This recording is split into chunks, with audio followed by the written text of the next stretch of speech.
Monsieur le gouverneur, merci de nous accueillir pour évoquer la mémoire de Tommaso Padoa-Schioppa. Je voulais commencer par vous demander d'évoquer les circonstances dans lesquelles vous avez fait sa connaissance. Écoutez, elles sont très précises dans mon esprit, parce qu'il s'agissait d'un moment crucial pour l'histoire économique et monétaire de la France. Nous sommes en 1982. Tommaso est directeur général des affaires économiques et financières à la Commission de Bruxelles, et je suis nommé directeur du Trésor à Paris sous l'autorité de Jacques Delors.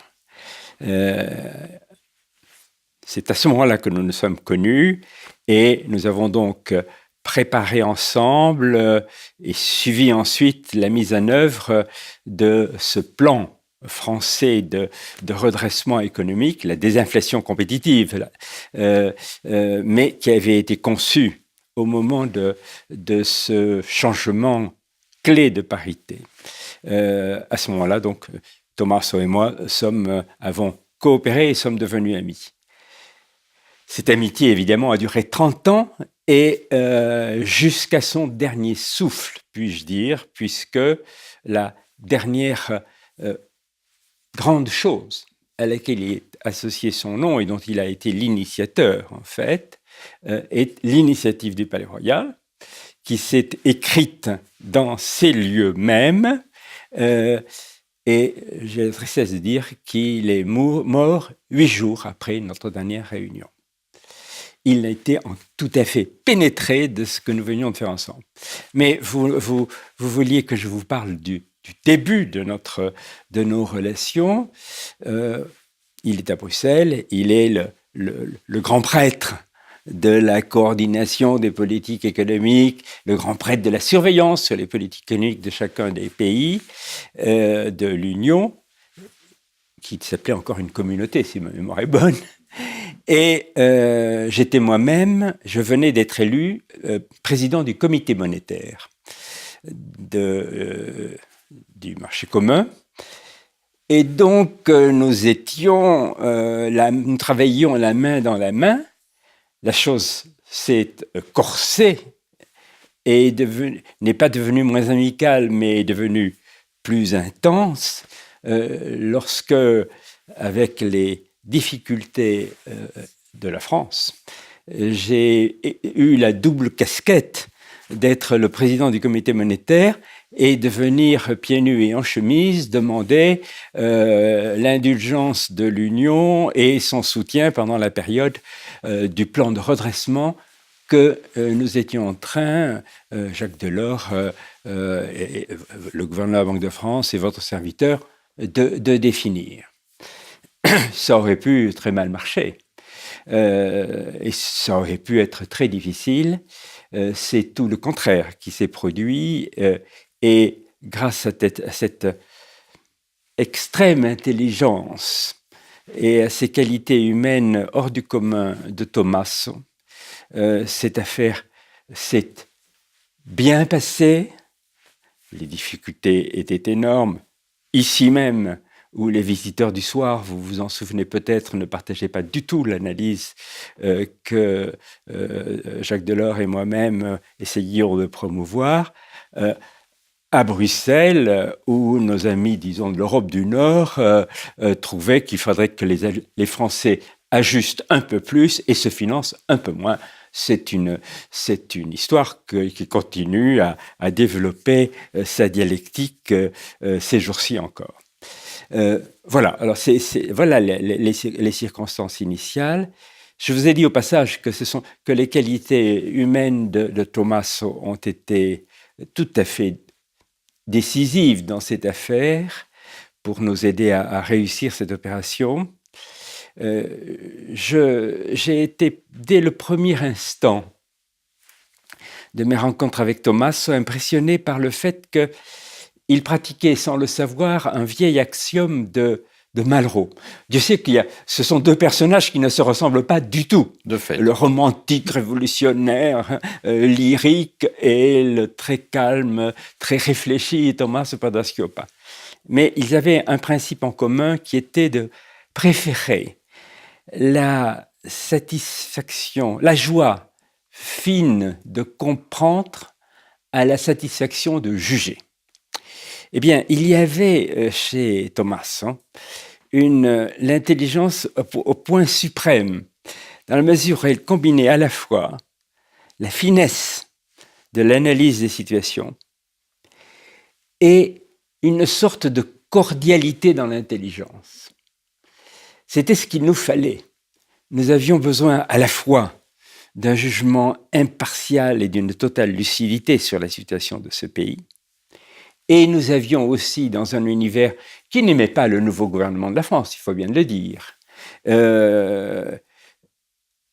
un brin de cordialité, de chaleur, et ceci, Tommaso a su admirablement nous le fournir. Voilà l'origine de notre amitié. Et inutile de dire qu'après cela, lorsqu'il s'agit de mettre en place ce plan, nous avons ensemble, Tommaso, Jacques et moi, défini les conditions que nous souhaitions que le marché commun nous impose, en appui des financements temporaires qui nous seraient accordés par Bruxelles.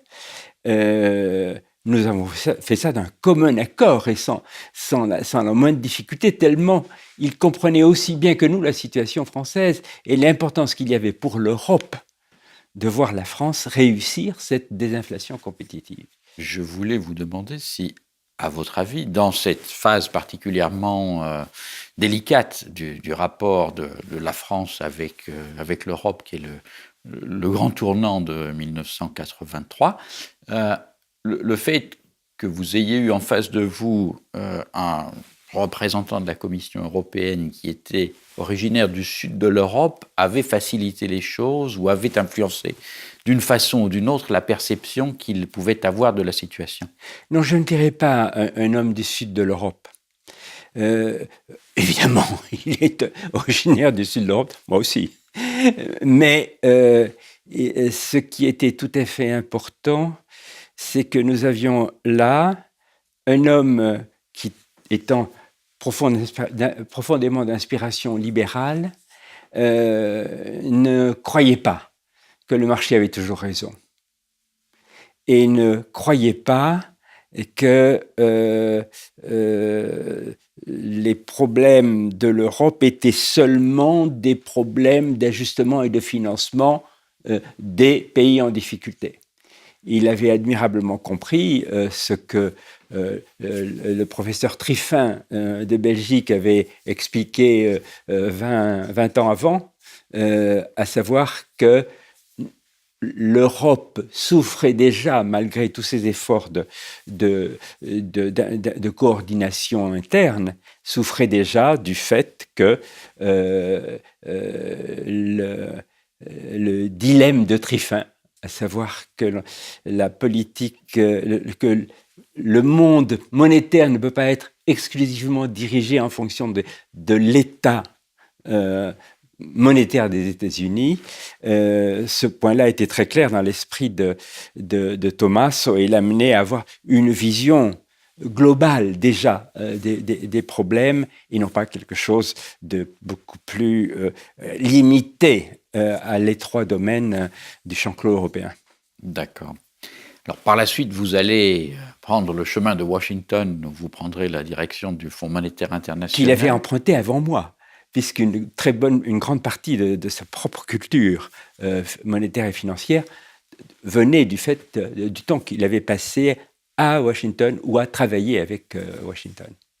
D'accord. Et durant ces années où vous êtes au Fonds monétaire, est-ce que vos chemins se sont recroisés à d'autres reprises? Oui, de temps en temps.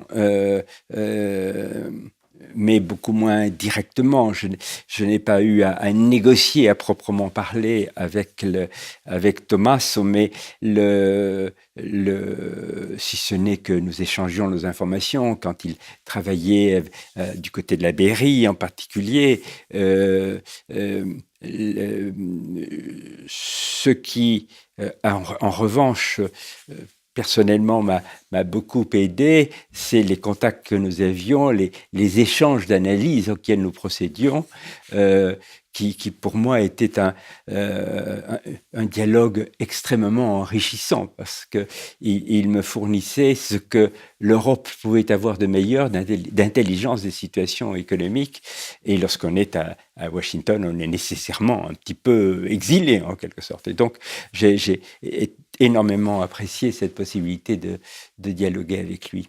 J'ajoute que ceci m'a amené à souhaiter mettre en place le plus rapidement possible un dispositif de coopération étroit entre l'Europe monétaire et le Fonds monétaire international. Et j'ai travaillé probablement sous son inspiration à ce qu'il y ait un représentant de l'Union européenne au conseil d'administration au Fonds monétaire international, indépendamment des représentations nationales. Ce qui reste toujours... Ça reste toujours là. Oui, mais toujours aussi un petit peu délicat à bien des égards. Évidemment. L'Europe a 2 têtes ou 3.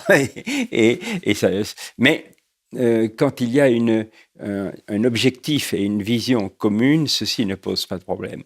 Et entre Tommaso et votre humble serviteur, il y avait ceci en commun, à savoir que le monde serait bancal et les politiques économiques ne parviendraient pas à assurer un optimum mondial tant que nous n'arriverions pas à mettre en place un ancrage mondial des politiques monétaires nationales.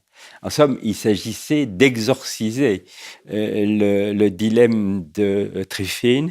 Ceci a été l'obsession de Thomas jusqu'à son dernier souffle, et ceci reste le mien.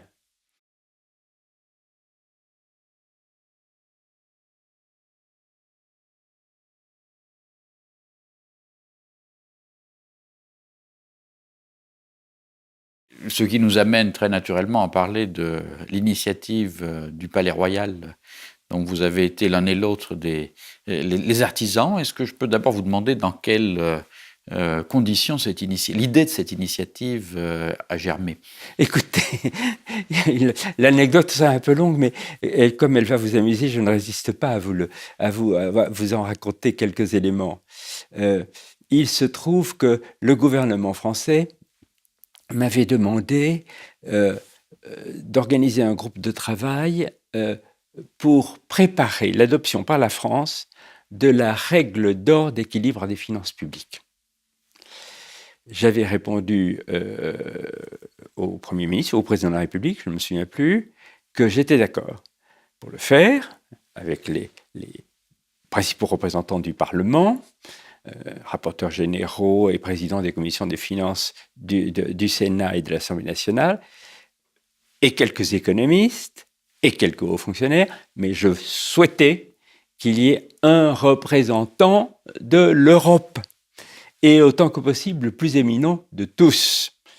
Et je n'en voyais qu'un, ayant exercé des fonctions monétaires et des fonctions de ministre des Finances, avec grand succès d'ailleurs, c'était Tommaso Padoa-Schioppa. Et donc, Thomas a été désigné pour faire partie de ce groupe et il a participé assidûment à nos travaux très difficiles d'ailleurs, parce que il y a 3 ou 4 ans, l'idée d'avoir en France une règle d'or d'équilibre des finances publiques n'était pas du tout à la mode.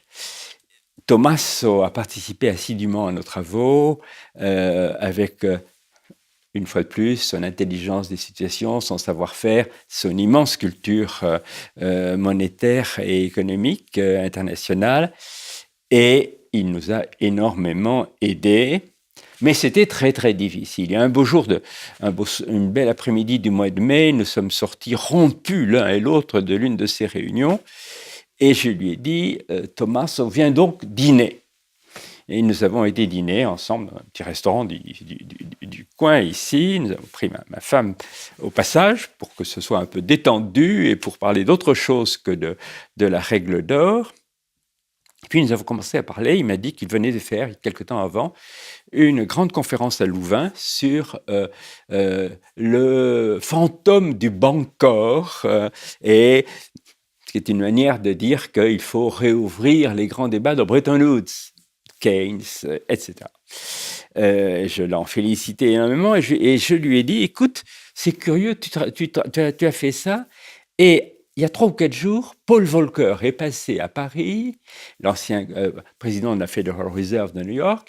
Il m'a dit, viens donc prendre un café. Nous avons bavardé et nous nous sommes dit à peu près la même chose que ce que tu racontes dans ta conférence, à savoir qu'il est urgent de comprendre que la crise financière que nous traversons aujourd'hui, nous étions au printemps 2010, ne sera jamais résolue si on ne met pas le doigt sur cet autre problème qui est l'absence d'un ancrage dans le système monétaire international. Elle me disait, tu avais raison, mais écoute, Volcker est d'accord, toi tu es d'accord, moi j'en parle. Me disait-il avec l'Anfalussy, mais nous sommes 3 ou 4, pourquoi est-ce qu'on n'essaierait pas de faire un truc Et à ce moment-là, je dis, écoute, oui, on va le faire. Et on nous a porté les menus, et l'un et l'autre, nous avons pris le menu, nous l'avons retourné, et nous nous sommes dit, allez, il ne faut pas qu'on soit 20, il faut qu'on soit 18, nous sommes déjà 2 ou 3, toi tu en trouves 8, moi j'en trouve 8, 16, on y sera. Avant même qu'on ne nous porte l'œuf dur mayonnaise, nous avions une liste de 18 membres de ce que pourrait être une grande étude sur le système monétaire international. Nous nous sommes partagés les coups de téléphone. Il en a pris 8, j'en ai pris 8. 48 heures après, tous ces personnages, qui étaient en fait les plus grands vétérans des batailles des 30 dernières années sur les réformes du système monétaire international, tous avaient dit oui. Nous avons donc décidé de nous réunir tout seuls, les 18, avec des experts que nous choisirions, pendant 3 week-ends, toutes portes fermées, sans aucun journaliste, sans demander la permission à quoi que ce soit, avec pour seul objectif de mettre sur la table du président du G20 un projet de réforme du système monétaire international, sans avoir peut-être l'ambition de dire ce que doit être le système monétaire international, mais en tout cas l'ambition de poser les quelques premiers pas qui permettraient un jour d'aboutir à une telle réforme. Le un jour, dans l'esprit de Thomas, a été très très clair, à savoir, il portait cette conviction que je partageais aussi, et que Alexandre Lanfalussy, qui s'était joint à nous, portait aussi, à savoir que très fin, c'est très très bien, le dollar est encore la monnaie de réserve que tout le monde continue de vouloir accumuler, mais en 2020, quand la Chine sera devenue ce que l'on sait, quand l'Inde sera ce que l'on sait, il serait fou de penser qu'un système monétaire international pourrait être seulement fondé sur une monnaie nationale. Et que par conséquent, qu'on le veuille ou non, il était grand temps de se mettre à réfléchir à la manière de progresser d'une manière civilisée, comme disaient autrefois les soviétiques, jusqu'à 2020, de telle manière qu'en 2020, peut-être qu'on puisse mettre en place le système désirable. Ceci s'est déroulé comme nous le pensions. Nous nous sommes donc réunis une première fois à Washington, ou dans la banlieue de Washington, une seconde fois à New York, une troisième fois ici même, dans les locaux où nous nous trouvons, les 18.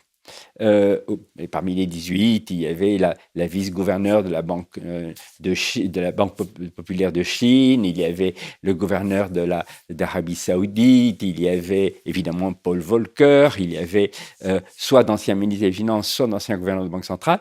Vraiment, les 18 personnages, à l'exception de moi-même qui ne suis pas un de ceux-là, les plus compétents et les plus crédibles en matière de finance internationale. Nous nous sommes beaucoup chamaillés. Il y a eu, nous avons retrouvé les éclats de voix de nos vieilles batailles des années 70 ou de la préparation des accords du Louvre ici en 86-87. Ça a été difficile. Nous sommes néanmoins arrivés à des propositions communes et nous étions tous le dernier soir, quelques jours, une semaine avant la mort de Tommaso, assez contents, il faut bien le dire, de ce que nous avions fait, à cause d'abord évidemment de la cordialité de ces travaux et de la joie que nous avions eue à travailler de nouveau ensemble, mais aussi avec la certitude que nous avions mis le doigt sur un certain nombre de choses qu'il était important de rappeler au G20. Une remarque et une question. La remarque, c'est qu'on retrouve dans cet épisode que vous venez de rapporter quelque chose qui est une constante, me semble-t-il, dans la vie de Tommaso Padoa-Schioppa, c'est-à-dire ces qualités d'entrepreneur politique qui agit. Alors j'ai dit politique parce qu'il est très soucieux d'avoir une efficacité sur le réel, mais qui n'agit pas dans le jeu politicien. Voilà. Mais plutôt en mettant sur la table des idées qui devraient idéalement inspirer l'action des gouvernements. Ce qui est vraiment quelque chose qu'il a fait tout au long de sa vie, aussi bien au niveau national qu'au niveau européen ou au niveau international. Et la question que je voulais vous poser, c'est, nous sommes maintenant 2 ans et demi après l'initiative que vous avez prise. Quel lendemain a-t-elle eu jusqu'à présent et que reste-t-il à faire ? Je réponds bien volontiers à cette question, mais je voudrais souligner ce que vous venez de dire aussi quant à l'intelligence politique et au savoir-faire politique et non politicien de Tommaso. C'est exactement ça. C'est ce que tout à l'heure j'appelais l'intelligence fine des situations, n'est-ce pas ? Et ceci a été extrêmement précieux tout au long de son parcours, de ces 30 années-là, sa contribution à la vie politique, à l'amélioration des conditions économiques et monétaires de l'Europe, de son pays et de l'Europe, sont très très liés à ce trait de son caractère. Alors, qu'est-ce qui reste de ce que nous avons fait ? Eh bien, j'avais été mandaté par mes 17 camarades à aller porter ça au président du G20 à l'époque, qui était le président de la République française. Ce que j'ai fait, j'ai été accueilli avec chaleur. Le président m'a dit, je ne vous ai rien demandé. Et j'ai répondu au président, monsieur le président, nous n'avions pas besoin que vous nous le demandiez. Mais voilà ce que nous avons fait. Ça l'a énormément intéressé. Il a confié ça à Madame Lagarde, qui, à ce moment-là, ministre des Finances en France, présidait le groupe du G20 ministres des Finances dans la préparation du sommet de Cannes, qui allait se produire quelque temps après. Madame Lagarde a organisé une réunion des ministres des Finances du G20 à Nankin, si ma mémoire est bonne, à laquelle j'ai été prié d'assister et de présenter ce travail. Puis, comme toujours, ce travail a été remis aux experts, aux Sherpas, etc., qui ont commencé à mouliner. Nous avons eu un malheur inattendu, c'est qu'au moment même où commençaient à mûrir les travaux sur nos propositions, a éclaté la crise de la dette souveraine en Europe, qui évidemment a amené à repousser, les Américains diraient on the back burner, au coin du fourneau, tout autre sujet que celui-là. Pour ne pas parler des calendes grecques, ce qui serait particulièrement... La formule serait pourtant appropriée. Et donc, les choses sont encore presque en l'état. Néanmoins, et comme j'ai écrit beaucoup de rapports dans ma vie, je sais ça d'expérience.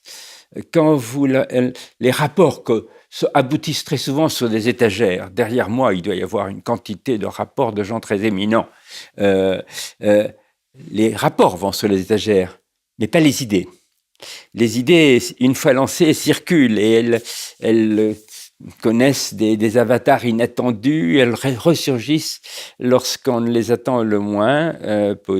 C'est ce qui est en train peut-être de se produire lorsque vous lisez les communiqués du sommet de Cannes, de celui de Los Pinos ou de Los Pinos, je crois, au Mexique, quand vous lisez le dernier rapport du comité économique et financier du Fonds monétaire international, vous voyez que des points que nous avions soulignés ressortent. On ne cite pas le rapport, mais on reconnaît des phrases, n'est-ce pas, une fois qu'on les a écrites.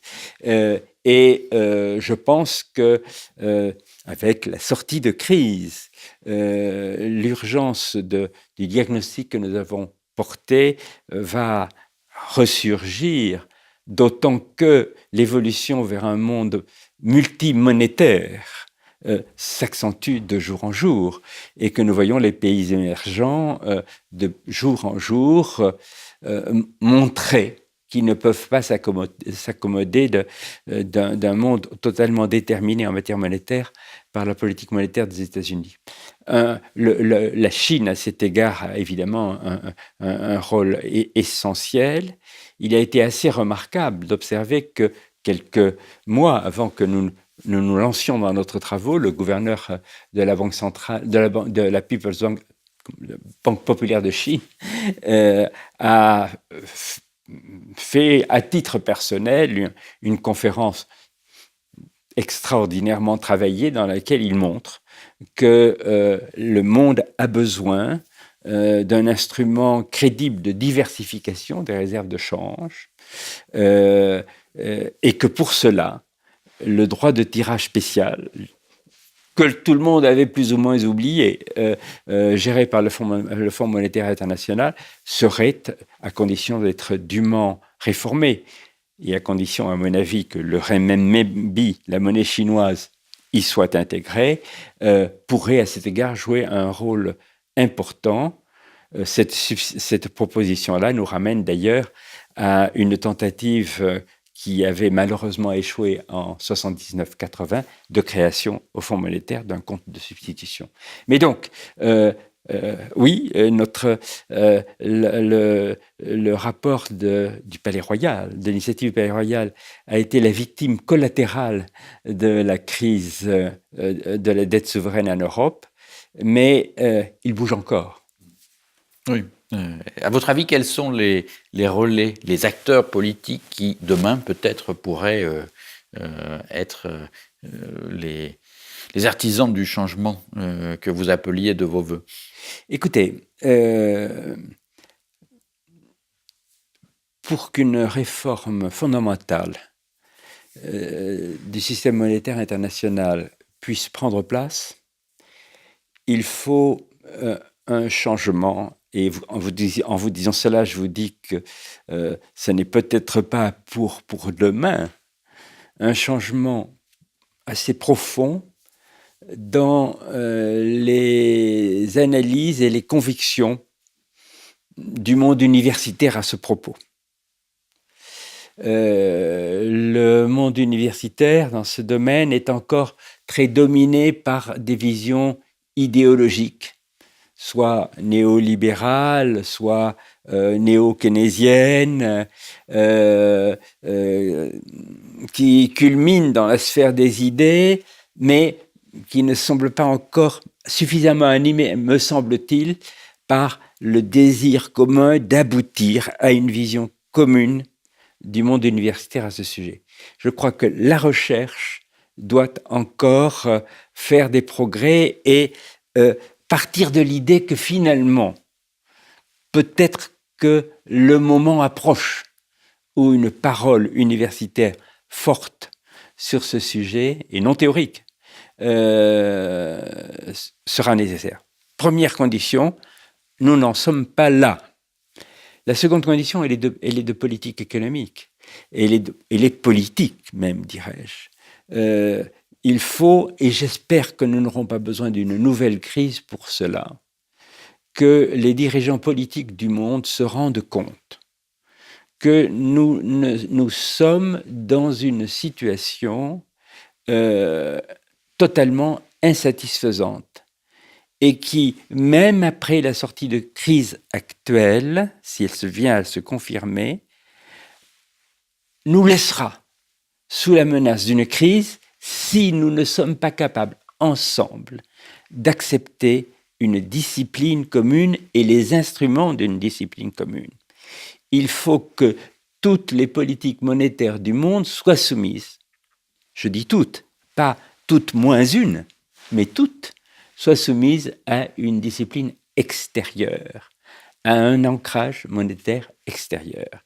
C'est ça l'objectif, c'est ça le défi. Vous voyez que c'est un grand défi, mais nous avons 2020 qui arrive et qui va nous obliger, qu'on le veuille ou non, à réouvrir ces dossiers. Je souhaite que ce soit le plus tôt possible.